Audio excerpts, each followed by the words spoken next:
En este video vamos a aprender cómo trabajar con funciones cuadráticas en forma normal o estándar. También se conoce como en forma normal, como forma estándar. Okay. Seguramente ya sabes que una función cuadrática es una función polinomial de grado 2, es decir, que es una función de este estilo: ax al cuadrado más bx más c. ¿Cierto? O sea, tiene una forma muy similar a esa. En muchas ocasiones puede que estén faltando esos dos términos y solamente tengamos el primero. La condición es que sea de grado 2. ¿Listo? La forma normal de esta función cuadrática es la siguiente. F de x es igual a por x menos h elevado al cuadrado más k. ¿Listo? Esto me permite a mí saber o encontrar el vértice de la parábola. Seguramente en tus estudios de funciones cuadráticas ya sabes que cuando tenemos una función cuadrática, ¿ok? ¿Sí? Nuestra representación gráfica es una parábola. Y en esa parábola, toda parábola va a tener un vértice. ¿Listo? Recuerda que podemos tener parábolas así o de pronto pudiéramos tener parábolas, una parábola de este estilo, ¿cierto? También con un vértice por aquí. ¿Cómo sabemos cuál es el vértice? El vértice se puede obtener precisamente de esta expresión. El vértice será, y vamos a colocarlo por acá, el vértice es h, lo que sea que tengamos en h, coma, lo que sea que tengamos en k. Si notan, esto, vamos a escribir mejor es acá. Si notan, esto es una coordenada. Y esa coordenada me representa a mí dónde va a estar el vértice para esa parábola como tal. A su vez, nosotros tenemos más información de esta forma estándar. Y es con A. Si A es positivo, ¿listo? La parábola va a abrir hacia arriba, así como lo estamos viendo por acá. ¿Listo? La parábola abre hacia arriba si A es positivo. ¿Ok? Pero si A es negativo, entonces A es menor que 0, entonces la parábola va a abrir hacia abajo, como lo estamos viendo por acá. ¿Listo? Entonces, de esa forma podemos nosotros entender cómo funciona la forma normal o estándar de una función cuadrática. Sin embargo, la pregunta es ¿cómo llegamos a este punto? ¿Cierto? ¿Cómo llegamos a este punto? Y eso lo vamos a hacer con dos ejemplos. Entonces vamos a hacer un ejemplo primero y analizamos bien cuál es el proceso para hacerlo. Supongamos que tenemos la función f de x igual a x cuadrado menos 4x más 3. ¿Listo? Y se nos pide encontrar el vértice. Se nos pide encontrar los puntos de corte, es decir, puntos de corte. Ahorita no hablamos de eso, pero los puntos de corte son aquellos puntos donde la gráfica toca el eje Y o el eje X. Y finalmente, graficar la función. ¿Listo? Entonces vamos a hacer esas tres cosas. Para hacerlo, vamos a utilizar un método que se llama completar cuadrados. ¿Ok?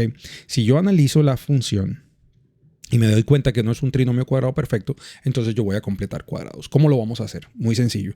Lo primero es tratar de factorizar el máximo factor común numérico de los dos primeros términos. En este caso particular, note que no hay un factor común, o el factor común es 1, si prefiere.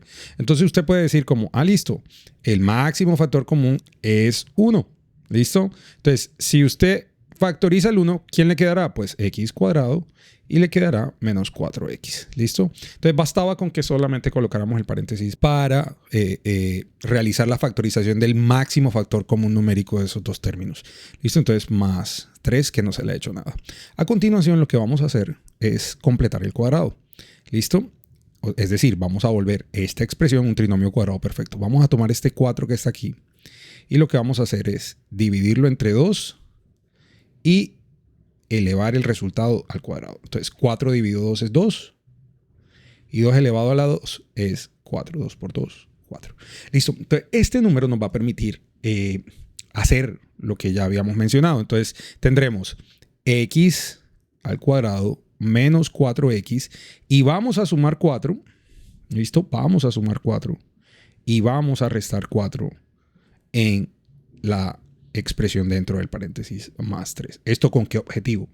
El objetivo es que si usted analiza estos tres términos, ahora yo tengo un trinomio cuadrado perfecto. ¿Listo? Tengo un trinomio cuadrado perfecto y ya seguramente recordarás que para factorizar un trinomio cuadrado perfecto, lo único que necesitamos hacer es abrir un paréntesis, escribir x, o sea, la raíz cuadrada del primer término, que es x, el signo del segundo término, que es negativo, menos, y la raíz cuadrada del último término, que es 4, que es 2, perdón. La raíz de 4 es 2 y lo elevamos al cuadrado. ¿Listo? Recuerda, como un recordatorio, si tenemos esa expresión que tenemos ahí, x a la 4, ya borro esto, x al cuadrado menos 4x más 4. Lo que hacíamos para trinomio cuadrado perfecto era lo siguiente. La raíz cuadrada de x cuadrado es x, la raíz cuadrada de 4 es 2, y verificábamos. Si yo tomo el 2, número 2, lo multiplico por lo que me dio la raíz cuadrada del primer término, y lo multiplico por lo que me dio la raíz cuadrada del segundo término, 2 por 2 es 4x, y observo que es lo mismo que tengo en el segundo término, eso es un trinomio cuadrado perfecto. Y entonces decíamos, listo, entonces mi factorización va a ser esto que tengo aquí, listo, con el término del segundo, eso que acabo de señalar. Entonces tendríamos x menos 2 elevado al cuadrado, que fue evidentemente lo que obtuvimos por acá. Listo, entonces era un rápido recorderis de lo que aprende uno en álgebra de octavo grado. Listo. Sin embargo, los problemas no sé, o sea, todavía tengo cosas por hacer, ¿cierto? Si yo considero que acá tengo un 1 todavía, ese 1 debe ser multiplicado por ese menos 4, porque con este menos 4 no hicimos el cuadrado perfecto, ¿cierto? Entonces él todavía está ahí. 1 por menos 4, entonces será menos 4 más 3, que todavía no le hemos hecho nada. Y terminamos de realizar las operaciones. Entonces tendremos que f de x, este señor que está aquí, que no se nos ha ido para ningún lado, va a ser igual a x menos 2 al cuadrado, menos 4 más 3 es menos 1. ¿Listo? Entonces, ¿qué acabamos de obtener aquí? Si se devuelven al principio del video, se dan cuenta que tenemos precisamente una función de este estilo, a por x menos h al cuadrado más k. Entonces, de aquí vamos a ser capaces de sacar el vértice. El vértice va a ser, me dice que h, ¿cierto? Entonces, 2. Y lo que sea que tenga en k es menos 1, entonces menos 1. Entonces, observe que acabamos de encontrar el vértice. ¿Listo? Entonces, el vértice va a ser el punto 2, menos 1. ¿Listo? Ahora, hallamos los puntos de corte. ¿Cómo podemos encontrar los puntos de corte? Listo, entonces vamos a borrar un poquito todo esto que tenemos. ¿Cierto? Listo. Vamos a borrar por aquí algunas cosillas. Y nos vamos a quedar con lo más importante. ¿Listo? Entonces esto es importante. Nos vamos a quedar con la forma normal y lo vamos a dejar por ahí. Entonces, ¿cómo vamos a encontrar los puntos de corte? Los puntos de corte son los puntos donde la gráfica toca el eje Y y el eje X. Vamos a hacer un ejercicio primero. Voy a dibujar un plano cartesiano. Listo, entonces acá tenemos un plano cartesiano. Si yo quisiera ubicar este vértice 2 menos 1, lo tendríamos por aquí, ¿cierto? 2 a menos 1. Ahora, según lo que ya habíamos hablado, si yo analizo A aquí, ¿sí? Ahí está el número 1. Yo no lo veo, pero ahí está el número 1 que es positivo. Entonces yo sé que mi gráfica va a ser una parábola que abre hacia arriba, ¿cierto? Y si ustedes notan, aquí, aquí y aquí hay puntos de corte. O sea, hay sitios donde la gráfica se está cortando. Entonces vamos a buscar precisamente cuáles son esos puntos de corte. Entonces, para encontrar el punto de corte con el eje Y es muy fácil, porque vamos a tomar esta expresión que tenemos por acá y vamos a evaluar el número 0. ¿Listo? Entonces, si evaluamos el número 0, si esto se vuelve 0, entonces tendríamos 0 menos 2, que es menos 2, ¿cierto? Entonces, tendría menos 2 al cuadrado menos 1. Y menos 2 al cuadrado es 4 positivo, menos 1, y 4 menos 1 es 3. Esto quiere decir que si 0 entra a la función, sale 3. Y ese 0,3, esa pareja, esa coordenada 0,3 es el punto de intersección con el eje Y, de hecho. ¿Listo? Entonces 0, 3, ahí. ¿Listo? Entonces ya sabemos que la gráfica va a arrancar desde aquí, desde su vértice, y va a pasar por ahí. Ahora, ¿dónde va a tocar el eje? ¿Dónde va a tocar el eje X? ¿Ok? Para encontrar dónde va a tocar el eje X, lo que hacemos es factorizar la primera expresión que tuvimos. ¿Sí? Entonces ya sabemos cómo factorizar esto porque es una ecuación cuadrática, ¿cierto? Si yo lo igualo por aquí a 0, eso me va a decir a mí dónde toca, o sea, cuáles son las raíces o cuándo la función se hace 0. Listo. Entonces, lo único que tendremos que hacer es tomar x cuadrado menos 4x más 3 igual a 0. ¿Sí? Y vamos a abrir paréntesis, factores, y repartimos la x. Ya es un método que conocemos seguramente. Entonces, menos por más, menos. Y buscamos dos números que multiplicados me den 3, pero que sumados me den 4. Los números son 3 y 1, ¿cierto? Ya como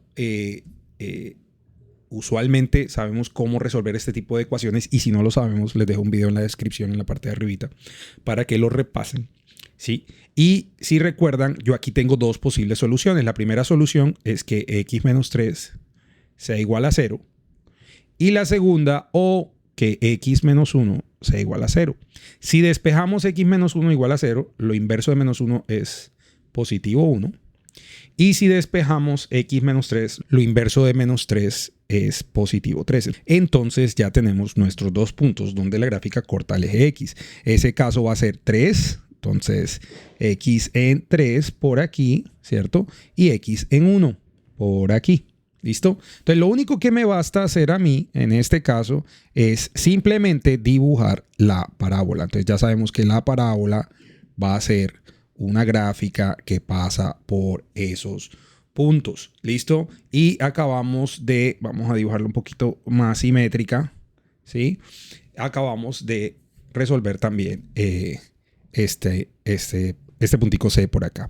Listo, recuerde que las parábolas son simétricas, y que si son simétricas, eso significa que hay un eje que pasa por aquí. Listo. Y ese eje tiene una ecuación también, si a veces nos preguntan mucho eso. Y es cuál es el eje de simetría de la parábola. Y el eje de simetría de la parábola, como pasa por 2 en el eje X, será X igual a 2. ¿Listo? Entonces, un dato curioso allí para este ejemplo. Bueno, en el siguiente video vamos a ver otro ejemplo de cómo resolver funciones cuadráticas en forma normal. Espero que este video les sea de provecho.